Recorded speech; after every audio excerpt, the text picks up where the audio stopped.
सुकरत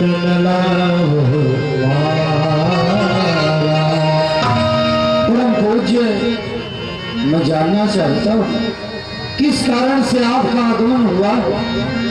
आपको करने में विलंब होगा पर मुझे करने में क्षण मात्र लगेगा।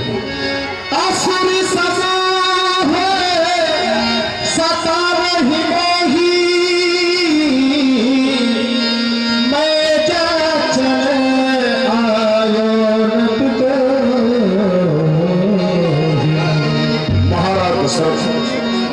आप तो स्वयं जानते हैं मैं तारक वन में निवास करता हूँ, जहाँ पर असुरों के द्वारा हम जैसे ऋषि मुनियों को प्रताड़ित किया जा रहा है और उसी के हितार्थ हम तुम्हारे पास कुछ सहायता के हेतु आए हैं। मैं चाहता हूँ तुम्हारे द्वारा कुछ आश्वासन मिल जाए क्योंकि अपनी याचना तुम्हारे समक्ष प्रकट कर कहीं में मेरी याचना उपहास का पात्र बनकर न रह जाए। नहीं परम पूज्य, आप जो भी याचना करेंगे आपको प्रदान किया जाएगा। अनुज समेत देव रघुनाथ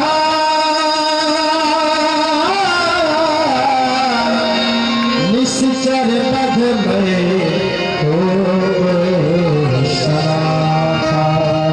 महाराज श्रवण करें, मैं तुम्हारे सामने कौन सी याचना लेकर आया हूँ और जहाँ पर मेरे साथ घटना घटित होती उसका कारण क्या है, क्या स्थिति है। सोच रहे महाराज, मैं यज्ञ जिस समय करता हूँ दुख मुझको निश्चल देते हैं। पूजा हवन कुल सामग्री सब नष्ट भ्रष्ट कर देते हैं।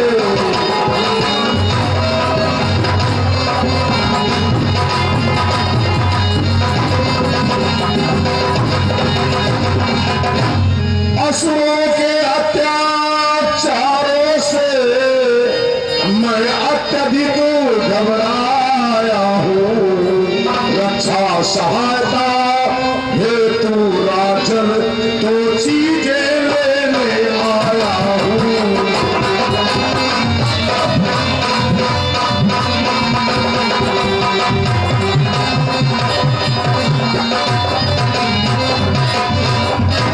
यदि कौन से युद्ध करे तो यज्ञ कार्य सब खंडित है।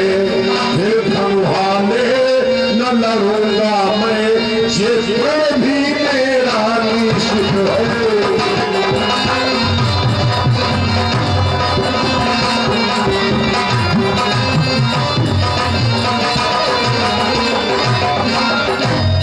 शास्त्र सम्मत अगर यज्ञ करता हाथ में शस्त्र लेकर के युद्ध करता है तो उसकी यज्ञ खंडित मानी जाती है। इस पृथ्वी पर कोई भी युद्ध कला ऐसी नहीं जिसका मुझको ज्ञान न हो, कोई ऐसा शस्त्र नहीं जो मेरे पास ना हो लेकिन उसका प्रयोग मैं नहीं कर सकता। अगर करता हूं तो मेरी यज्ञ खंडित मानी जाएगी। इसलिए महाराज दशरथ चिंता मत करिए, ये मत सोच लेना कि राजा हरिश्चंद्र की तरह आए हैं कि मेरा राजपाट भगवान में मांग लेना। ना तुम्हारे राज की मुझे आवश्यकता है, ना ताज की आवश्यकता है, ना वैभव चाहिए, ना सोना चाहिए, ना चांदी चाहिए, ना तुम्हारी चतुरंगरी हमें सेना चाहिए। महाराज दशरथ अगर दे सकते हो देना क्या, अगर सौंप सकते हो तो 10 दिवस के लिए रक्षा के लिए राम, सहायता के लिए लखन चाहिए। राजा अति प्रिय वाले, राजा अति प्रिय वाले, सुन राजा राजा सुन राजा अति अप्रिय वाले।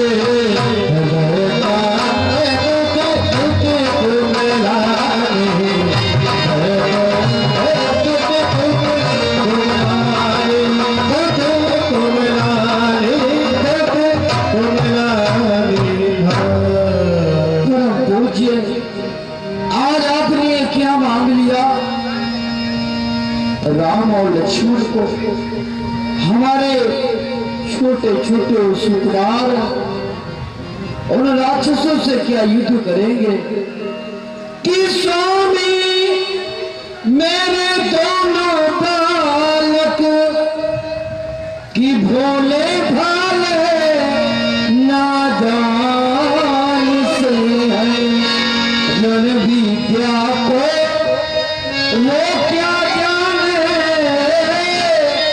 लड़ने में अभी अजान से रण विद्या को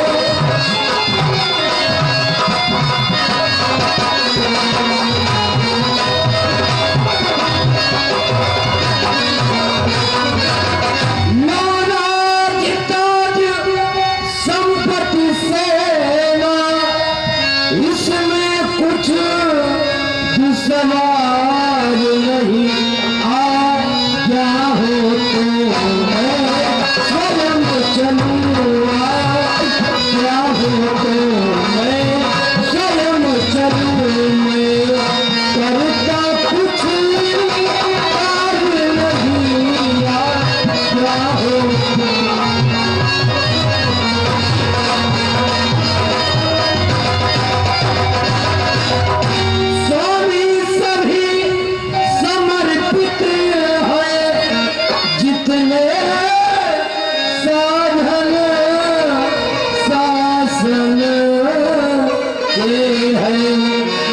पर प्रभु विचार के वचन कहो सुत चारों चौथे पंक्ति विचार के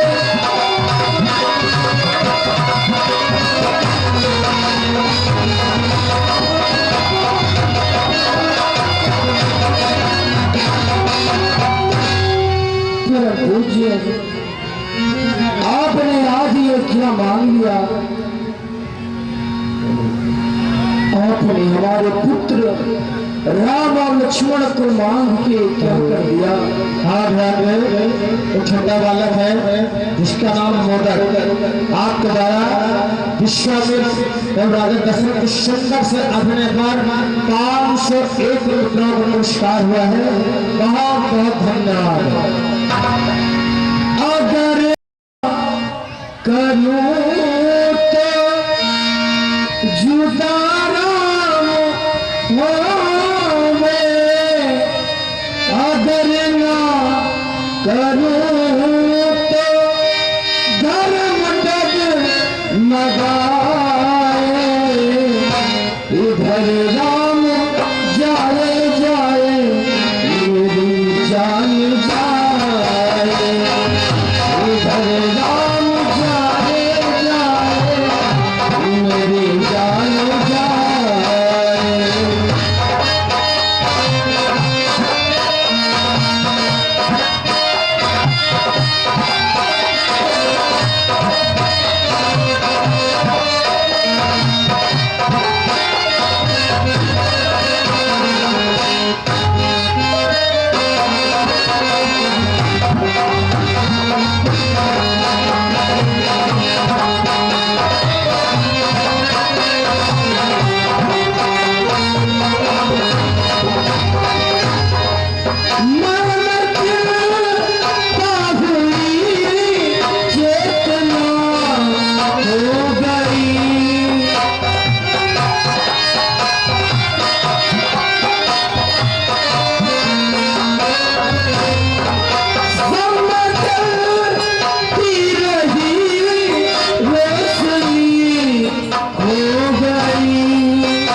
आप कुछ और मांगे मैं आपको दे सकता हूँ, पर राम और लक्ष्मण मैं आपको नहीं दे सकता।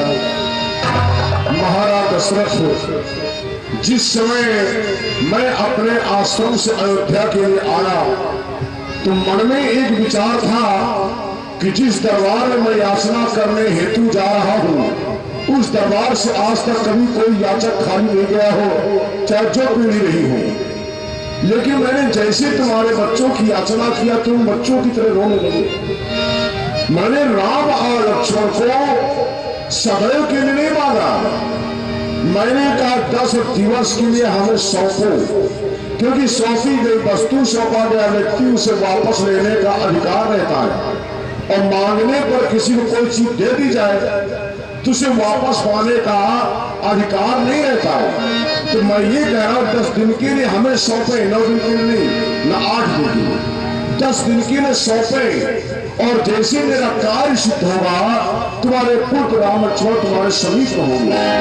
फिर तुमने कहा मुनिवर आपने वचन विचार करके नहीं कहा, तो संतों की विशेषता होती, संत कभी बिना विचारे कुछ नहीं कहते ना करते। तब मुनिवर मन कीन है विचारा, इसके पश्चात में आया। फिर तुमने कहा राम और लक्ष्मण मेरे बच्चे बहुत छोटे हैं, भोले भाले हैं, ये तुमने कहा। लेकिन जिस समय राम लक्ष्मण का जन्म हुआ तो चाहे जिस स्थिति में तुम दौड़े दौड़े वशिष्ठ जी के पास गए और जाकर के वशिष्ठ जी के पास गए और जाकर के तुमने कहा, किससे कहा? वशिष्ठ जी से। जाकर नाम सुनत शुभ होई, मोरे ग्रह आवा परसोई। जिसके नाम को सुनने मात्र से शुभ होता है, ऐसा भगवान मेरे घर में आया है। जब वो भगवान है तो फिर छोटे और बड़े के विषय विचार करने की क्या आवश्यकता है? इसलिए महाराज तुम्हारे वंश में तो एक से बढ़कर एक प्रतापी राजा हुए। फिर महाराज आज जो हो रहा है असुरों का अत्याचार जो बढ़ रहा है, ऋषि मुनि सताए जा रहे हैं, इसकी देन तो आप ही हैं, इसके कारण आप हैं। कैसे? मैं बता रहा हूं राक्षसों का अत्याचार कैसे बढ़ा। जिसकी कृपा को पा करके देवराज इंद्र निर्भय होकर शासन करता हो और उसी के राज्य में असुरों का अत्याचार इतना बढ़ जाए कि हम जैसे ऋषि मुनि महात्माओं को भाग करके तुम्हारी शरण में आना पड़ जाए। क्यों? जिस समय तुमने शब्द भेदी बाण चलाने का अभ्यास किया, तुम अपने एक सारथी के सहित जंगल के प्रस्थान किए, तुम्हारे कान में कोई आवाज सुनाई पड़ी, उसी समय तुमने एक बाण का प्रयोग किया। वो बाण जाकर के सीधे किसके हृदय में लगा? श्रवण की। जब श्रवण सीखा दौड़ करके तुम श्रवण के पास गए, तुम्हें अपनी गलती का एहसास हुआ। श्रवण ने कहा महाराज आपका दोष नहीं है, लेकिन आप मेरे पर इतनी कृपा करें कि जल का पाक करने जाए और मेरे माता पिता को पिला दें। तुमने श्रवण की बात को लेकर के जल का पात्र लिया और श्रवण के माता पिता के पास गए, तो श्रवण के माता पिता ने तुम्हारे चरणों के पद चाप को सुनकर जान लिया कि मेरा पुत्र नहीं कोई और है। उन्होंने तुम्हें श्राप देते हुए बिना जल को पिए अपने शरीर का त्याग कर दिया, अपने शरीर को छोड़ दिया। तुम्हें उसका कोई कष्ट नहीं हुआ। कष्ट किस बात का हुआ? तुमने चिंता किस बात की हुई कि तुम्हारे मात्र एक बार से 3 निर अपराधी प्राणियों की मृत्यु हो रही है। तुम्हें महान दुख हुआ और तुमने उसी समय विशाल भुजाओं को उठा करके प्रतिज्ञा किया, मैं चक्रवर्ती नपाल महाराज दशरथ आज घोषणा करता हूं कि आज के बाद कोई भी शस्त्र हाथ में धारण नहीं करूंगा, चाहे कुछ भी हो जाए। तुमने शस्त्र का त्याग कर दिया। शस्त्र त्याग करते ही जब उसकी सूचना पहुंची लंकापति रावण के पास, तो रावण ने पहली चौकी कहां स्थापित की? दंडक बन गई। वो दंडकारण किसका स्थान है? तुम्हारा। दूसरी चौकी कहां स्थापित की? ताड़क बन गई। जो ताड़क ताड़क वन कभी तपोवन कहा जाता था, ऋषि मुनियों की तपस्थली। आज ताड़का के अत्याचार से ताड़क वन हो गया। तो महाराज आज आपकी एक भूल के कारण असुरों का इतना बोलबाला हो गया और हम सारे ऋषियों का जीना दूभर हो गया। महाराज कृपा करें और हम ऋषि मुनियों की सहायता के साथ प्रसन्नता पूर्वक राम लक्ष्मण को लावे, उसमें उनका कल्याण होगा और तुम्हें सुंदर यश की प्राप्ति होगी। परम पूज्य कि चौथे पन गायो सुतचारी, मित्र वचन नहीं कहूं विचारी। आपको तो पता है परम पूज्य, चौथे पन में मुझे 4 पुत्र प्राप्त हुए, उनके बिना मैं कैसे रह सकता हूँ। कि माना हूँ भूमि धेनु धनु कोसा, सर्वस देहु आज सहरोसा। आप भूमि मांगे, गौएं मांगे, धन धाम मांगे, आपको दे सकता हूँ। पर राम और लक्ष्मण कि देह प्राण पे प्रिय कछु नाही, देहु नाथ निमिषय कमाई। इस शरीर में प्राणों से बढ़ के कुछ दूसरा नहीं है। यदि आप कहें तो आपको मैं अपने प्राण दे सकता हूँ, पर राम और लक्ष्मण आपको नहीं दे सकता। महाराज दशरथ, तुम्हारे मुखारविंद से शोभा नहीं देता है कि मैं अपने प्राण दे सकता हूं, परंतु पुत्र राम लक्ष्मण को नहीं दे सकता। मुझे राम लक्ष्मण की आवश्यकता 10 दिवस के लिए। मैंने कहा सौंपो, लेकिन तुम सौंपने पर भी तैयार नहीं। अरे तुम्हारे वंश में एक समय महान राजा हुए जिन्होंने संत के सम्मान के हितार्थ सब कुछ दांव पर लगा दिया, परंतु उनके मान सम्मान को ठेस नहीं पहुंचने दिया। और मैं यहाँ क्या देख रहा हूँ कि महामुनि विश्वामित्र का आगमन हो जाए इस अयोध्या के दरबार में, और छोटी सी याचना के लिए एक भिक्षुक की भांति गिड़गिड़ाना पड़े। किसको? महामुनि विश्वामित्र को। अरे तुम्हारे इसी सिंहासन पर एक समय मानधाता विराजमान थी, महाराजा मानधाता का दरबार लगा था। अचानक सौभर नामक ऋषि पधारे और कहा, मानधाता तेरी कितनी कन्याएं हैं? मानधाता ने कहा, महाराज मेरी 50 कन्याएं हैं। उसी समय उन सौभर नामक ऋषि ने कहा, मैं तेरी 50 कन्याओं से अभी इसी क्षण विवाह करना चाहता हूँ।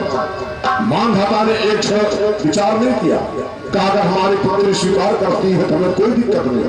उसी समय सारी कन्याओं को लाया गया।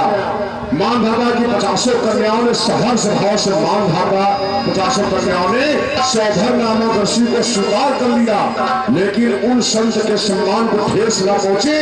मानधाता ने एक शब्द का प्रयोग नहीं किया, सब पुत्रियों को लेकर चले गए। और मैं राम और लक्ष्मण को 10 दिवस के लिए कह रहा हूं, तुम बच्चों की तरह रो रहे हो। अरे रघुवंश की मान मर्यादा और सम्मान को देखते हुए तुम्हें हर्ष के साथ राम लक्ष्मण को हमें सौंपना चाहिए। इसमें तुम्हारे वंश को, तुम्हारे परिवार को, तुमको यश की प्राप्ति होगी और उन दोनों पुत्रों का कल्याण होगा। परम पूज्य, अरे सब सुत मोहे प्रिय प्राण की नाई, सब सुत मोहे प्रिय, सब सुत मोहे प्रिय प्राण की नाई, सब सुत मोहे प्रिय प्राण की नाई। राम देते नहीं राम देते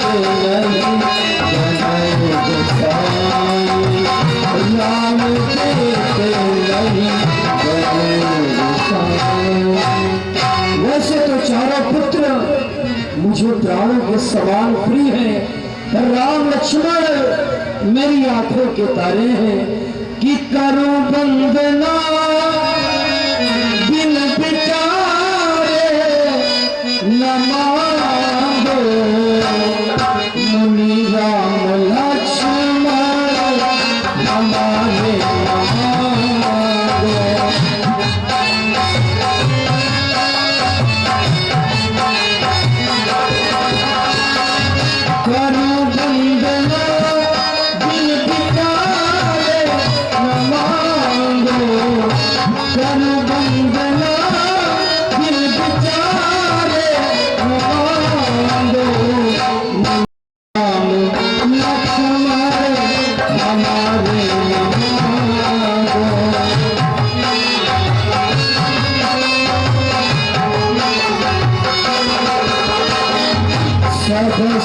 सत मोहे प्रिय प्राण की नाई रामों के नहीं बनाए गोसाई सब सुख मोहे प्रिय प्राण की नाई राम पे नहीं बनाए गोसाई करू बंदना दिल बिचारे न मांगो करू बंदना दिल बिचारे न मांगो मुनि राम लक्ष्मण हमारे मुनि राम लक्ष्मण हमारे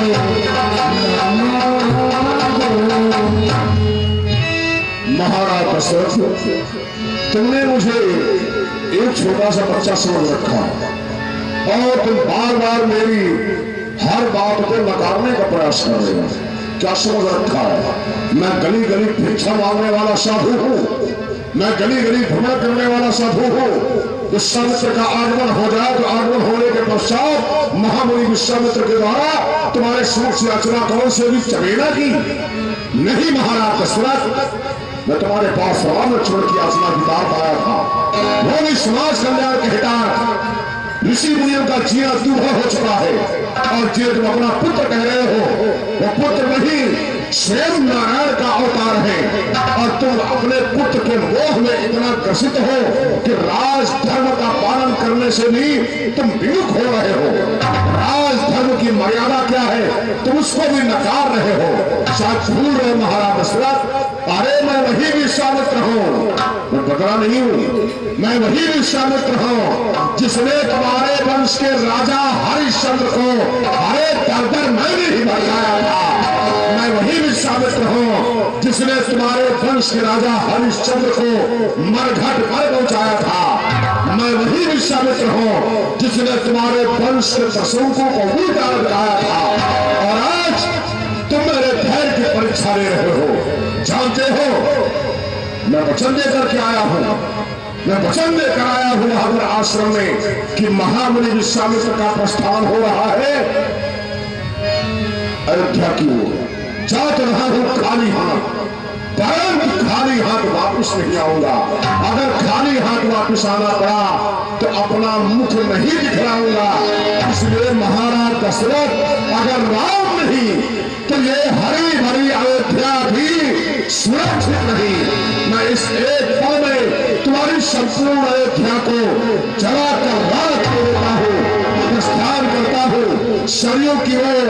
स्नान नित्य क्रिया कर्म से निवृत्त होकर के शीघ्र वापिस आऊंगा और वैदिक मंत्रों के द्वारा तुम्हारी संपूर्ण अयोध्या को जलाकर राख कर दूंगा।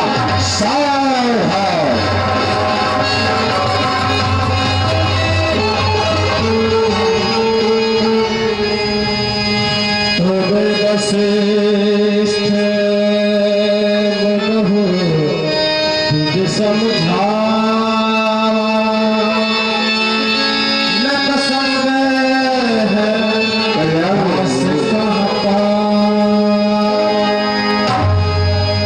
मैं देख रहा हूँ आप बहुत चिंतित दिखाई देते हैं, कहिए क्या कारण है? परम पूज्य महामुनि विश्वामित्र जी का आगमन हुआ, उन्होंने कुछ वचनों की याचना किया, मैंने हाँ कर दिया। वचनों के स्वरूप उन्होंने राम और लक्ष्मण को मांग लिया, मैंने देने से मना कर दिया। वो क्रोधित होके सरयू जी का जल लाने गए, हमारी श्रद्धा को नष्ट कर देंगे, अब आप इसकी रक्षा कर सकते हैं।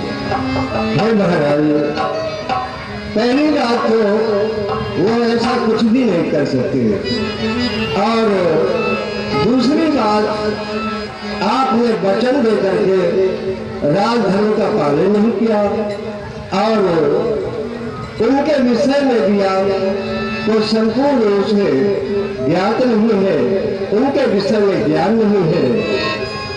वे योगी राज हैं, उनसे आपको संकोच नहीं करना चाहिए और किसी बात की सोच नहीं करनी चाहिए। वो योगी राज कहते हैं उनसे कुछ संकोच न कर, ये विचारशील मुनि है तू किसी बात का सोच न कर।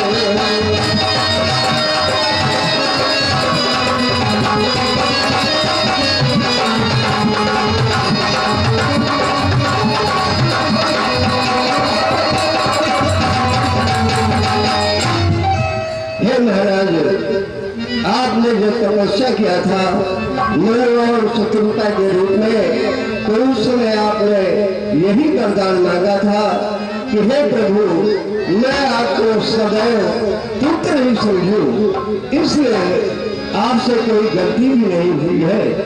और दूसरी बात, कुछ ऐसी विद्याएं हैं जो अभी मैंने राम और लक्ष्मण को नहीं प्रदान की है। ये विद्याएं हैं बला और अति बला।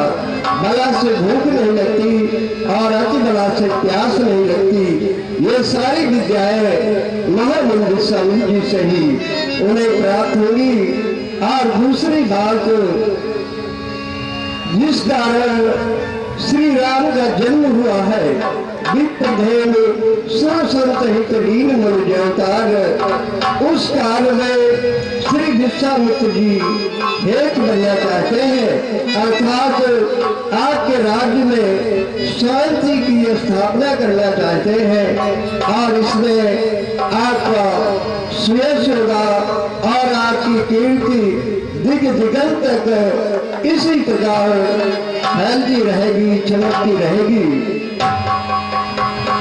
मैं तेरे युगल कुमारे को विद्या घर में सिखाएंगे,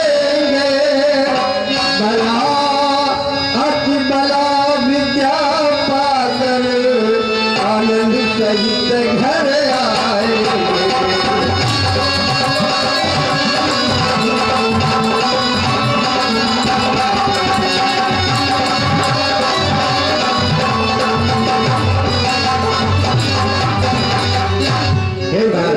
आप संकोच और सोच को त्याग कर उन्हें अपने पुत्रों को अवश्य प्रदान करें। आप उनके क्रोध को शांत कराएं, हम अपने पुत्र में सौंप देंगे। ठीक है महाराज।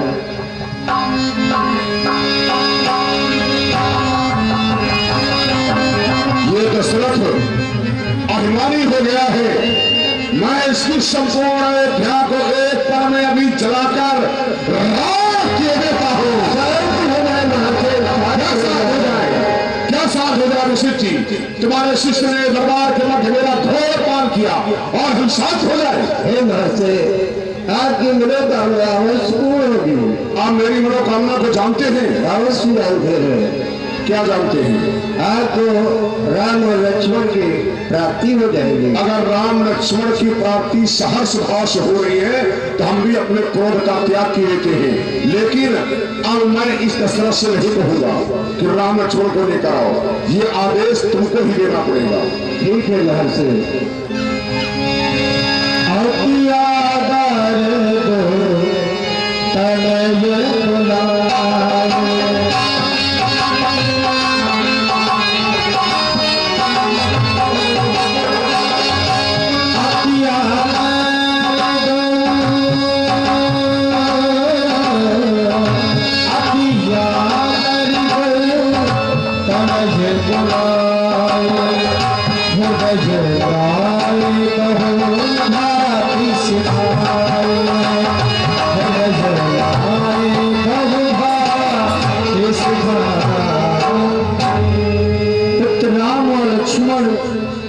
तुम दोनों भाइयों को महामुनि विश्वामित्र जी के साथ जाना।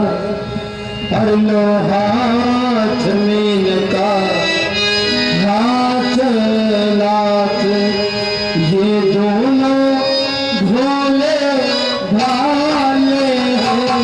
लो हाथ में का हाथ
न ज्यादा राह दिखलाना, दिल में आपसे करता न ज्यादा राह दिखलाना, दिल में आपसे करता न ज्यादा राह दिखलाना, दिल में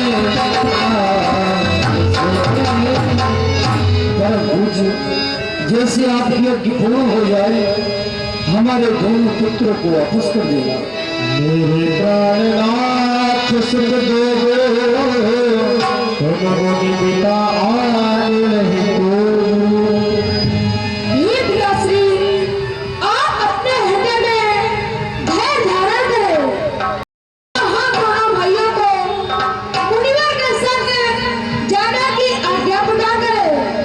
पिता लगाए सुनीजिए पाँव जाए समान, यह वीरों के नाम पर हो जाऊं बलिदान। भाई अनुशासन को मानपित शासन को संग ऋषि राज के मैं जाऊंगा। आज्ञा जो देके अपनी राय सुखदाई, झुका शीश प्रेम से माथे लगाऊंगा। आएगा जो निश्चय समय, युद्ध हेतु एक दिन मानू यमलोक को पठाऊंगा। झुकने न दूंगा ध्वजा धर्मधारी की, जान जाए पर पाप पीछे को हटाऊंगा। हे पूज्य जो आज्ञा देते हो मैं मुनिवर के समझाऊंगा। मुनिवर के कष्ट मिटा करके पुनिलाद चरण सिंचाऊंगा। फिर साथ में आ रहा लखन भ्रात जो मेरा आज्ञाकारी है, आशीर्वाद रहा मुनि चरण का और सारी शक्ति तुम्हारी है।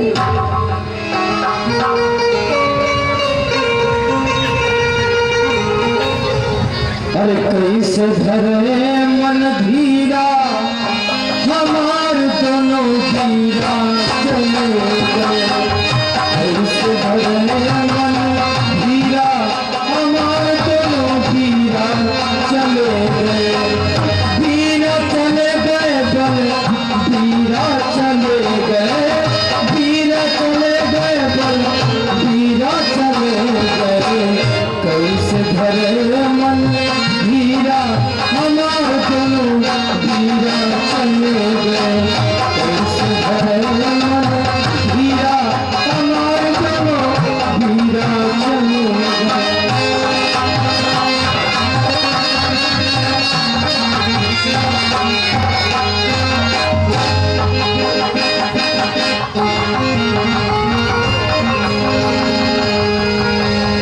सारे भोग सिंह बहुत गई अशेष, जननी भवन दे प्रभु चले लाई अशेष। ये क्या, मैं तो अभी राम और लक्ष्मण को लेकर के महल से बाहर में ले जा पाया कि दोनों भाई हाथ जोड़कर मेरे सामने खड़े हो गए। क्या विचार है, मेरे साथ नहीं चलना चाहते हो क्या? नहीं बड़ा पूछ गुंडिया जी, हम दोनों भाई पिता से आज्ञा एवं आशीर्वाद तो प्राप्त कर लिए हैं। यदि आपकी आज्ञा हो तो हम माता से आज्ञा एवं आशीर्वाद प्राप्त करके आए। दीजिए आज्ञा प्रभु, मां से मिलने जाऊंगा। जिनके आशीर्वाद से दोनों बलि हो जाऊंगा, जिनके बल से कर सकूंगा यज्ञ रक्षा नाम पर, चूक कर माता चरण निर्भय चलूंगा साथ में। पुत्र राम और लक्ष्मण, तुम अपने मैया के पास जाना चाहते हो आशीर्वाद हेतु। जरा विचार करो, तुम्हारे पिताजी से मांग कर लाने में जाने कितना प्रकार का यत्न करना पड़ा। अगर कहीं महारानी कौशल्या ने सीधे कह दिया कि पुत्र राम और लक्ष्मण तुम दोनों भाइयों को महामुनि विश्वामित्र के साथ जाने की आज्ञा नहीं, उस समय तुम क्या करोगे? नहीं परम पूज्य गुरुदेव जी, हमारी माता छत्राणी है, वो ऐसा कभी नहीं कर सकती है। पुत्र राम और लक्ष्मण, अगर तुमको अपनी माँ के ऊपर इतना विश्वास है, तो उसी विश्वास पर मेरा विश्वास टिका हुआ हो। जाओ शीघ्रता से अपनी मैया से आज्ञा एवं आशीर्वाद लेकर आओ। मैं यही सिंह द्वार पर तुम्हारी राह देखता हूँ। जननी भवन गए प्रभु चले पद शीस। जननी भवन गए प्रभु चले पद शीस।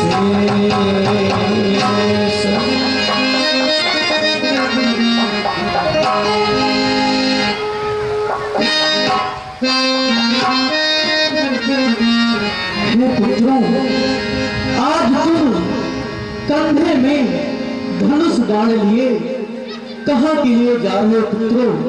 कह सुनाओ, कहाँ के लिए प्रस्थान कर रहे हो? हे माताश्री, हम पिताजी की आज्ञा मांगकर मुनि कौशिक की यज्ञ रक्षा हेतु जा रहे हैं। एवं मैं जात हूँ मुनि कौशिक के साथ। नित न मंगल हमार है, धरो चरण में नाथ। आज्ञा दीजिए, द्वार खड़े हुए आप यज्ञ पूर्ण कराई हो वेग लखन के साथ। नहीं पुत्रों, ये तुम क्या कह रहे हो? तुम लोग अपनी अवस्था को देखो। हे पुत्रों, कि तुम तो चले मुनि संग लला, नित भोजन काहे कराओगी, नित कंचन थाल सजाए के मैं सकार में काहे उतारूंगी। कि अवध हो तुम आई हो लला, कब धो मुख चंद्र जुड़ाऊंगी। हे पुत्रों, मैं तुम्हारे पिताजी के वचनों का उल्लंघन नहीं कर सकती हूँ। इसलिए हे पुत्रों, जान जाए बेटा, जान जाए बेटा, पीठ ना दिखाना। ओ लाल मेरे, ओ बेटा मेरे, पीछे कदम ना हटाना।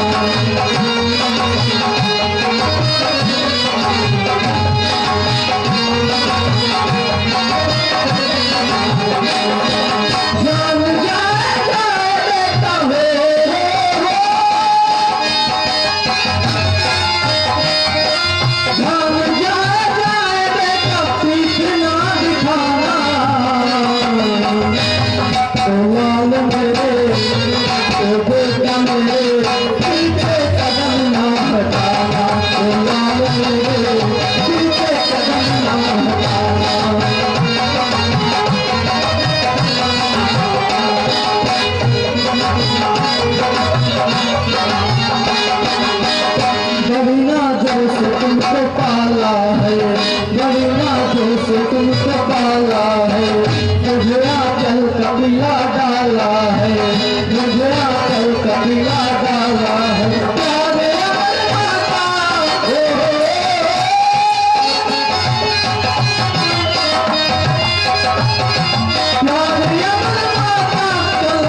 रोक नहीं सकती हूँ। मुनि संग जा रहे हैं रघुवंश के दुलारे, मुनि संग जा रहे हैं रघुवंश के दुलारे।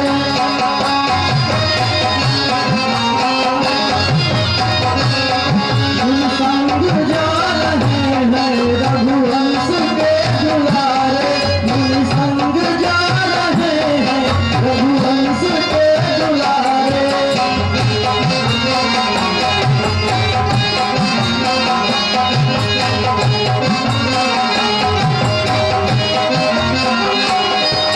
संग जा रहे हैं रघुवंश के दुलारे।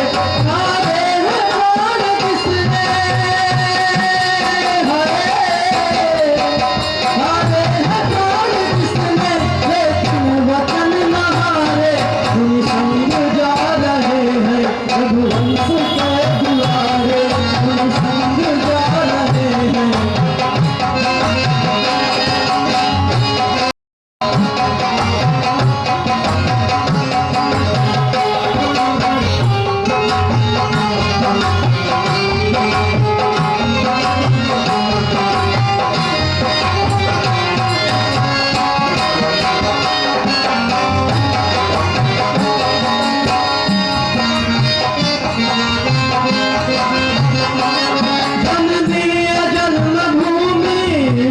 से काम लेना, जननी जन्मभूमि,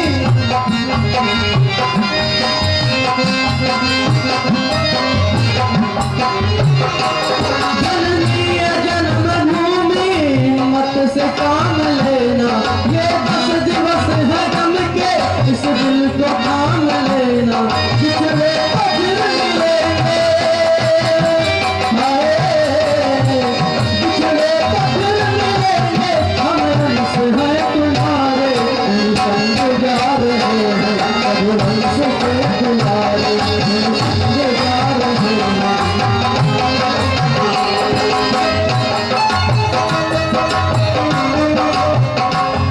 हारे हैं कौन किसने, हारे हैं कौन किसने, लेकिन वचन न हारे। मुनि संग जा रहे हैं रघुवंश के दुलारे, मुनि संग जा रहे हैं रघुवंश के दुलारे।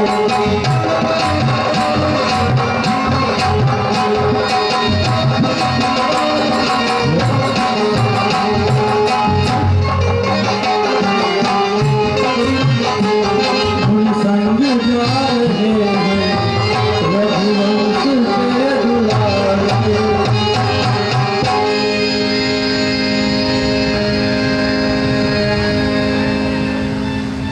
हे माता श्री, आप मुझे जाने की आज्ञा प्रदान करें।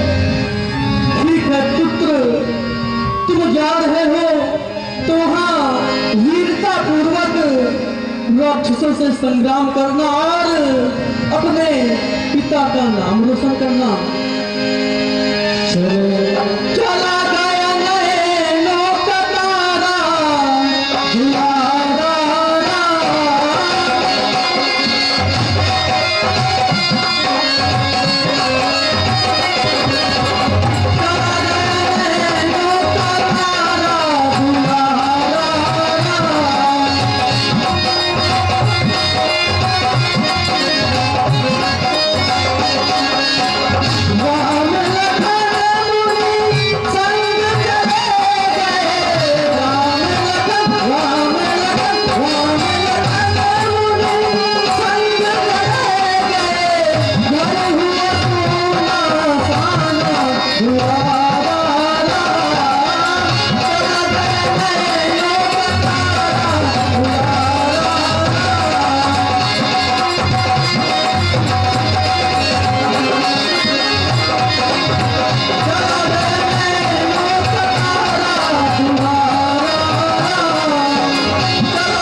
लक्ष्मण अभी तक अपनी मैया से आज्ञा एवं आशीर्वाद लेकर नहीं लौटे।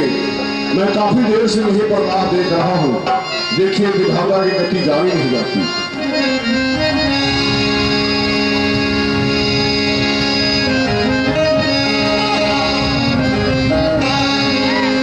पुत्र राम और लक्ष्मण तुम दोनों का अखंड कल्याण हो और शीघ्रता से आश्रम की ओर चला जाए, क्योंकि आसुरी शक्ति की विशेषता होती है, जैसे जैसे दिन रात्रि में परिवर्तित होता है त्यों त्यों असुरों की शक्ति दुगना हो जाती है। इसलिए अगर राक्षसों की शक्ति दुगनी हो गई तो उनका जय नहीं पा सकते और शीघ्रता से आश्रम की ओर प्रस्थान किया जाए। पुरुष सिंह दौड़ी हरस चले हर प्रकाशन मत जी। देख रहे हो ना, मैं ऐसे स्थान पर आ गया हूँ। इस स्थान से अपने आश्रम जाने के लिए क्रमशः 2 मार्ग हैं। एक मार्ग है 3 पहर का, एक मार्ग है 1 मास का। इन दोनों मार्गों में भेद क्या है परम पूज्य गुरुदेव जी? पुत्र राम, इन दोनों मार्गों में भेद ये है, जो मार्ग 3 पहर का है इसमें नाना प्रकार के जीव जंतु निवास करते हैं। ताड़का नाम की राक्षसी निवास करती है अपने पुत्र मारीच और स्वभाव के सहित। और जो एक मार्ग है 1 मास का, उसमें कोई कष्ट नहीं, बड़ी शांति से जाया जा सकता है, लेकिन समय लगेगा। हम केवल ये जानना चाहते हैं कि आखिर तुम कौन से मार्ग से चलना चाहोगे? हे परम पूज्य गुरुदेव जी, जब तक मैं हूँ आप निर्भय हैं। चलिए उत्तर प्राप्त हूँ 3 पहर की राह, सुख से आशा पहुँचकर करिए यह उत्साह। आप सकल है त्यागिए, चलिए ही हटाए वह दुष्टा तामस गए, कहिए मार गिराए। तुम्हारे विचारों को सुन करके हृदय को प्रसन्नता हुई, क्योंकि जिस कार्य है तुम तुम्हें मांग कर लाए, तुमने आज ही सिद्ध कर दिया कि वो मेरा कार्य संपन्न होगा, यानी आसुरी शक्ति का पतन होगा। लेकिन तुम्हारे विचार तो हमारे अनुसार, क्योंकि तुम दोनों भाइयों का स्वभाव एक नहीं है। तुम दोनों भाइयों का स्वभाव एक नहीं है, चलेगा, लेकिन दोनों के विचार अगर एक ना हुए तो नहीं चलेगा, मुझे असफलता मिलेगी। इसलिए हम चाहते हैं कि लक्ष्मण क्या चाहते हैं? तुमने कहा 3 पहाड़ वाले मार्ग से गुरुदेव चलो और देखते क्या होता है। तो लक्ष्मण के विचार क्या? कहीं लक्ष्मण ने कह दिया नहीं 1 मास वाले मार्ग से चली जाए, दिक्कत हो जाएगी। इसलिए लक्ष्मण, मैं तुमसे भी सुनना चाहता हूँ कि आखिर तुम किस मार्ग से चलना चाहोगे? हे परम पूज्य गुरुदेव जी, अरे हम वाले छक्कन के ले भाई का नाम वीर देव घंटी ले कड़क मुझे संग्राम। हे परम पूज्य गुरुदेव जी, आप 3 प्रहर वाले मार्ग से चले। अति प्रसन्नता हुई।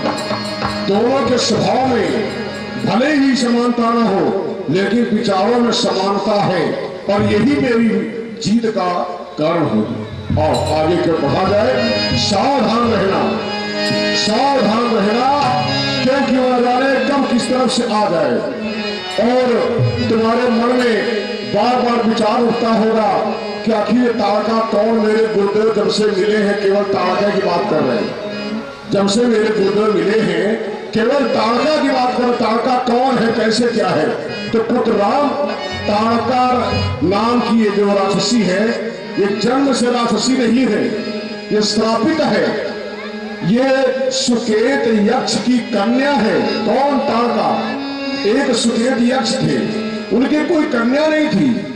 कई वर्षों तक उन्होंने पितामह ब्रह्मा जी की तपस्या किया। पितामह ब्रह्मा जी प्रसन्न हुए, बोले राजन वर मांगो, क्या चाहते हो? महाराज सुकेत ने कहा हमारे कोई कन्या नहीं महाराज, हमारे कोई पुत्र नहीं, ना पुत्री है।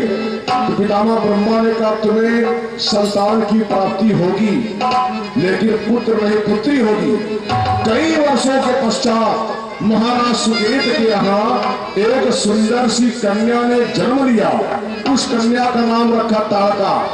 धीरे धीरे विवाह की योग्य हुई तो तुंग नामक यक्ष से ताड़का का विवाह हुआ। तुंग दुंद नामक यक्ष और ताड़का से 2 पुत्र हुए, मारीच और सुबाहु। पुत्र होने के पश्चात एक दिन ताड़का और उसके पति दुंद जंगल में वन विहार करने गए। तो जल में जल क्रीड़ा करते समय अगस्त्य ऋषि आ रहे थे। उनकी दृष्टि पड़ी ताड़का पर। ताड़का अर्धनग्न अवस्था में थी। तो उन्होंने देखा कि स्त्री का कृत्य राक्षसों जैसा है। उसी समय अगस्त्य ऋषि ने कहा, जा मैं तुझको श्राप देता हूँ, तू उसी समय राक्षसी हो जा।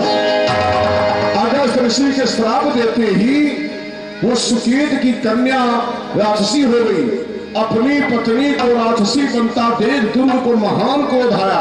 वो तलवार लेकर के अगस्त्य ऋषि को मारने दौड़ा। तो उसी समय अगस्त्य ऋषि ने जल से मंडल से जल निकाला, मंत्रों का उच्चारण किया और उसी समय दुंद नामक वृक्ष को जलाकर भस्म कर दिया। जलाकर भस्म कर दिया। तो ताड़का ने देखा कि मेरे पति को इस महात्मा ने जलाकर राख कर दिया। उसी समय ताड़का ने प्रतिज्ञा किया कि मैं इस तपोवन से ऋषि मुनियों का जीना दुर्भर कर दूंगी और अपने जीवन में प्रतिदिन एक ऋषि मुनि के मांस का भक्षण करूंगी। इस तरह से उसने एक एक ऋषि मुनियों को खाना शुरू किया। ना जाने अनेकों ऋषि मुनियों को खा करके उसने उनके जीवन का अंत कर दिया। और आगे कोई पढ़ा जाए। चले जाते